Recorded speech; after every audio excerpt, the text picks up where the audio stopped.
क्या आप पहली बार मां बनने जा रही हैं? क्या आपके मन में डर है कि डिलीवरी कैसी होगी? क्या नॉर्मल डिलीवरी तकलीफदेह होती है या शरीर इसे संभाल लेता है? तो यह वीडियो सिर्फ आपके लिए है। आज हम बेहद आसान भाषा में समझेंगे कि नॉर्मल डिलीवरी कैसे होती है, कौन कौन से स्टेप्स इसमें होते हैं और कैसे आप खुद को इसके लिए तैयार कर सकती हैं। नमस्कार दोस्तों, आप देख रहे हैं डॉक्टर दलजीत ऑफिशियल चैनल।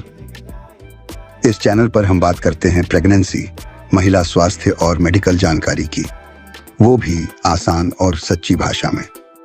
अगर आप हमारे साथ पहली बार जुड़े हैं तो चैनल को सब्सक्राइब करना ना भूलें। चलिए अब शुरू करते हैं नॉर्मल डिलीवरी की पूरी सच्चाई। नॉर्मल डिलीवरी क्या होती है? नॉर्मल डिलीवरी को हम वजाइनल डिलीवरी भी कहते हैं। इसमें बच्चा मां के शरीर से प्राकृतिक रास्ते यानी योनि, वेजिना के जरिए बाहर आता है। यह सबसे पुराना और आम तरीका है बच्चे के जन्म का। जब महिला का शरीर और बच्चा दोनों स्वस्थ होते हैं तब डॉक्टर नॉर्मल डिलीवरी की सलाह देते हैं। इसमें न तो सर्जरी होती है, न ही टांके या ऑपरेशन के निशान। नॉर्मल डिलीवरी की खासियत यह है कि यह जल्दी रिकवरी देती है। मां को बच्चा पैदा होने के बाद अस्पताल में ज्यादा दिन नहीं रुकना पड़ता और दूध पिलाना भी जल्दी शुरू हो जाता है। मां का शरीर जिस तरह बनाया गया है वो नॉर्मल डिलीवरी को अच्छे से हैंडल कर सकता है। अगर प्रेगनेंसी के दौरान सब कुछ ठीक चलता है, जैसे बीपी, शुगर, बच्चे की पोजीशन और दिल की धड़कन, तो नॉर्मल डिलीवरी ही सबसे बेहतर तरीका माना जाता है। ये मां और बच्चे दोनों के लिए सेफ होता है। लेबर पेन कब शुरू होता है? नॉर्मल डिलीवरी की प्रक्रिया लेबर पेन से शुरू होती है। लेबर पेन यानी बच्चे को जन्म देने की तैयारी में शरीर के अंदर होने वाला दर्द। ये दर्द नीचे पेट, कमर और जांघों तक महसूस होता है। ये पेन धीरे धीरे शुरू होता है और समय के साथ तेज होता जाता है। जब गर्भावस्था के 9 महीने पूरे होने वाले होते हैं तो शरीर खुद संकेत देना शुरू करता है कि अब डिलीवरी का समय करीब है। कुछ महिलाओं को पानी की थैली फटने का अनुभव होता है, जिसमें पतला सा पानी निकलता है। यह भी लेबर की शुरुआत का संकेत हो सकता है। लेबर पेन एकदम अचानक नहीं आता।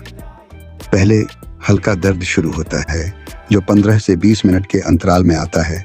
फिर धीरे धीरे ये 5 से 10 मिनट के गैप में आने लगता है। जब यह दर्द लगातार और तेज हो जाए तो तुरंत अस्पताल जाना चाहिए।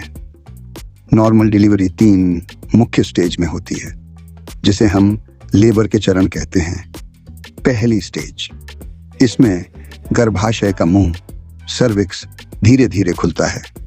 यह 1 से 10 सेंटीमीटर तक खुलता है। इस स्टेज में दर्द बहुत होता है और यह सबसे लंबी स्टेज होती है। 8 से 12 घंटे तक चल सकती है। दूसरी स्टेज, जब सर्विक्स पूरी तरह खुल जाता है तब मां को पुश करना होता है। डॉक्टर या नर्स गाइड करती हैं कि कैसे और कब पुश करना है। इसी समय बच्चा बाहर आता है। तीसरी स्टेज, बच्चे के जन्म के बाद प्लेसेंटा, नाल को बाहर निकाला जाता है। यह प्रक्रिया थोड़ी असहज हो सकती है, लेकिन ज्यादा दर्द नहीं होता। यह स्टेज 15 से 30 मिनट तक चलती है। नॉर्मल डिलीवरी के लिए तैयारी। नॉर्मल डिलीवरी को आसान और सुरक्षित बनाने के लिए प्रेगनेंसी के समय से ही तैयारी शुरू करनी चाहिए। आयरन, कैल्शियम, प्रोटीन और पानी भरपूर मात्रा में लें। एक्सरसाइज करें, प्रेगनेंसी योग करें।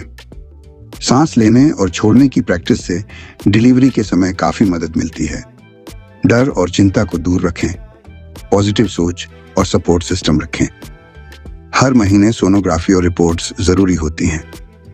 डिलीवरी के लिए हॉस्पिटल बैग तैयार रखें, जिसमें जरूरी दस्तावेज, कपड़े, डायपर्स, सैनिटरी पैड आदि शामिल हों। जब मां को अस्पताल लाया जाता है तो डॉक्टर सबसे पहले जांच करते हैं सर्विक्स कितना खुला है, पानी निकला है या नहीं, और बच्चे की हार्ट बीट। अगर दर्द की तीव्रता और सर्विक्स का खुलना सही है तो नॉर्मल डिलीवरी का प्रोसेस शुरू होता है। महिला को लेबर रूम में ले जाया जाता है। वहां नर्स और डॉक्टर हर स्टेप पर गाइड करते हैं, कब सांस लेना है, कब पुश करना है, कब आराम करना है। जब बच्चा बाहर आता है तो डॉक्टर तुरंत उसकी नाल काटते हैं और उसे साफ करके मां को दिखाते हैं। ये सबसे इमोशनल पल होता है जब माँ पहली बार अपने बच्चे को देखती है। इसके बाद प्लेसेंटा को बाहर निकाला जाता है और अगर जरूरत हो तो कुछ टांके लगाए जाते हैं। पूरी प्रक्रिया में डॉक्टर और नर्स का रोल बहुत अहम होता है। कब होती है सी सेक्शन की जरूरत? नॉर्मल डिलीवरी एक प्राकृतिक और सुंदर अनुभव है। थोड़ा डर जरूर होता है, लेकिन भरोसा रखिए, आपका शरीर इस काम के लिए बना है। सही जानकारी, सही तैयारी और डॉक्टर पर विश्वास, बस यही चाहिए एक सुरक्षित डिलीवरी के लिए। अगर ये जानकारी आपके लिए फायदेमंद रही हो तो वीडियो को लाइक जरूर करें और ऐसी ही सच्ची और आसान मेडिकल जानकारी के लिए चैनल डॉक्टर दलजीत ऑफिशियल को सब्सक्राइब करें। अगर आपके मन में कोई सवाल है तो नीचे कमेंट जरूर करें। मिलते हैं अगले वीडियो में, तब तक स्वस्थ रहें, मुस्कुराते रहें।